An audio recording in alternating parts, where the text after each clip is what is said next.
أعوذ بالله من الشيطان الرجيم بسم الله الرحمن الرحيم رب اشرح لي صدري ويسر لي أمري واحلل عقدة من لساني يفقهوا قولي آمين يا رب العالمين. Assalamu alaikum everyone. I hope all of you are doing great.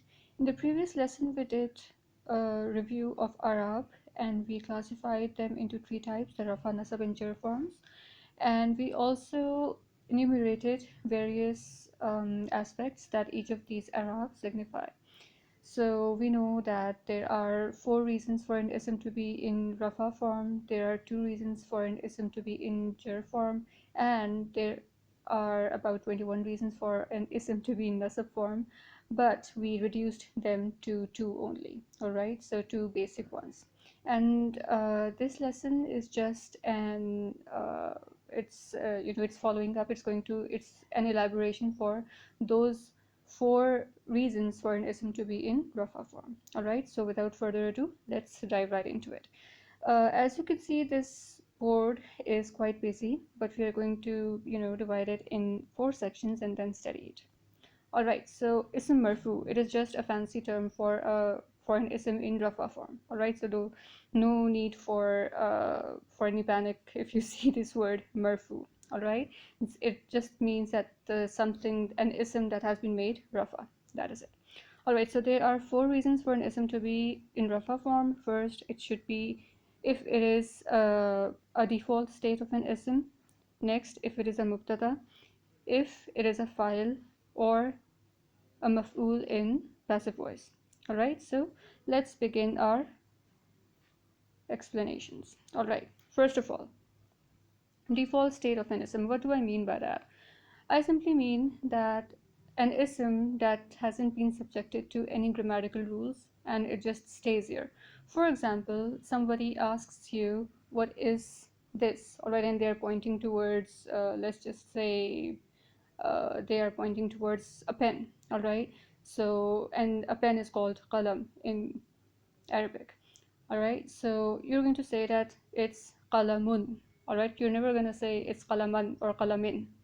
Okay, so that's actually a default state of an ism. I'm not going into the Arabic translation, alright, because right now I just want you to get familiar to the idea of something being in its default state. Okay, so you're going to say qalamun and not qalaman or qalamin. Alright, similarly, as I've said, I've mentioned alifun here. Now, the names of the alphabets in Arabic, they all end in un sound. Alright, so we have alifun, ba'un, ta'un, jimun, mimun. Alright, however, since there is a common practice of not pronouncing the un sound, the ending un sound, we are more familiar with the alphabets as alif, ba, ta, jim, ha, ka. Alright, all those. So that's what. I hope that this point is clear. Alright, so all the asma in their default state are going to be in Rafa form. No exceptions. Okay, alifun, ba'un, ta'un, sa'un, and all those. And then qalamun, alright, all other things. Alright, kitabun, shajaratun. Default state of an ism has to be in Rafa. Okay, next. If an ism is a mubtada, what is mubtada? It means beginning.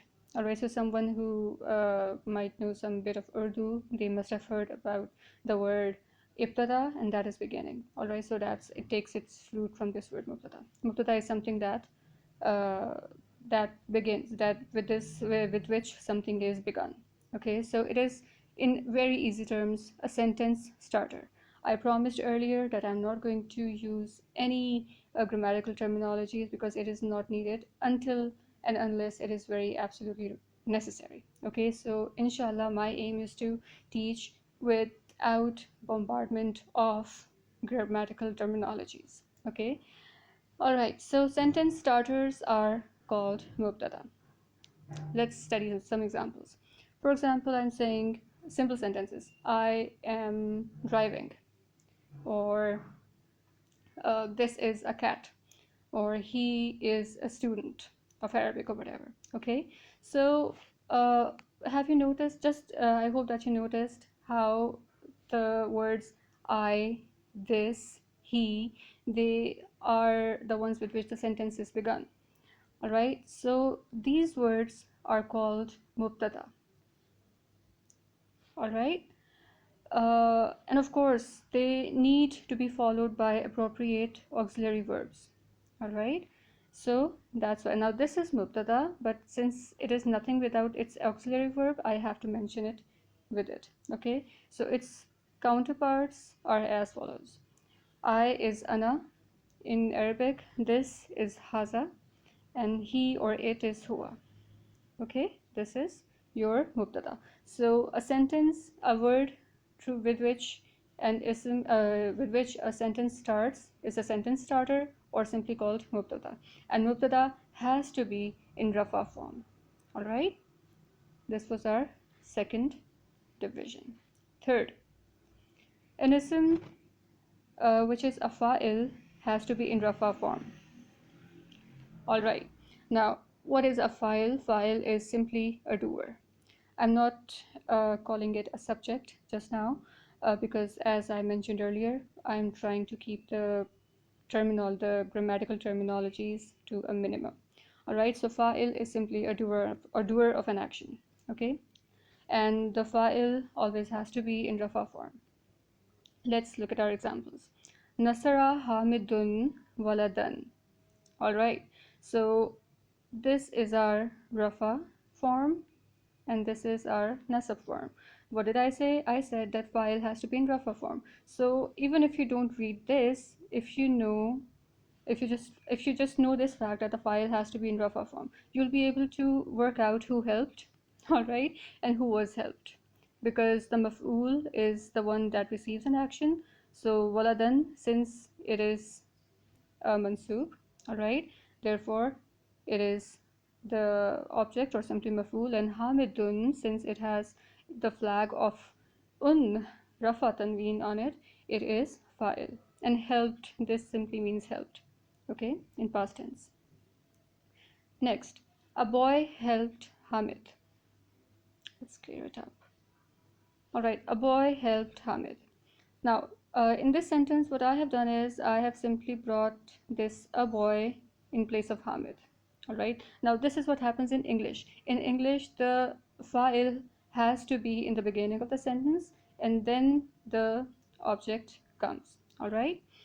A boy helped Hamid. However, 2 points to be discussed in this example. Number one, Nasara Hamidan Waladun. Now, who has the tanween of Rafa here? Waladun does, right? Therefore, a boy helped Hamid. And Hamidan, since it has the nasab tanween, it is the one that was helped. Okay? First point. Secondly, the sequence does not distinguish between Arab and Arabic. Tanween does. Alright, so even if the Rafa ism is after tens of thousands of words in a sentence, for example, after the fail, as long as it has the rafa tanween or any rafa suffix, it will be fa'il. All right, that is it. So first of all, sequence does not distinguish between the Arab tanween does, and secondly, the fa'il always has to be rafa. All right, and finally, maf'ul in passive voice. All right, what's a maf'ul? It's the action receiver or simply object. All right, and what happens in maf'ul in passive voice? It becomes rafa. All right, so let's see what's a passive voice. A passive voice, as we all know from English, is, for example, Hamid helped a boy, or, and this is active voice. All right, and passive would be a boy was helped by Hamid.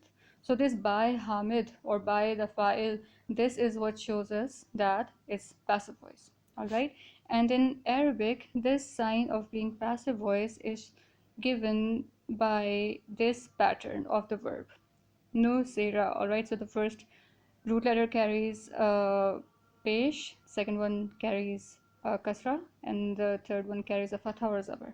Right, so this fu'ila or nusira pattern simply gives us away that this is a passive voice, and as soon as it becomes a passive voice, the maf'ul becomes rafa. waladun. All right, and then you must be wondering that what happens to the Arab or fa'il. Then in Arabic there is no fa'il in passive voice. There is only maf'ul, and that is in rafa form. All right, so I hope that this point is also clear. All right, nusira waladan, the a boy was helped. By whom? We don't know. Okay, so from here, of course, uh, we might already be aware of it through because of the context. All right, so many other factors come into play.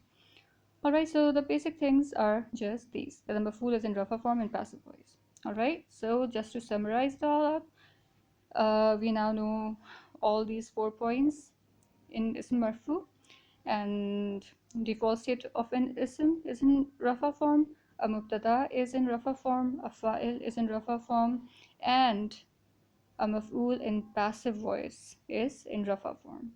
All right, I hope this is all clear, and inshallah in the next lesson we are going to study the 2 factors that cause an ism to be in jar form. All right, and with that I take your leave. So barakallahu li wa lakum fil Qur'anil Hakim. Allah Hafiz.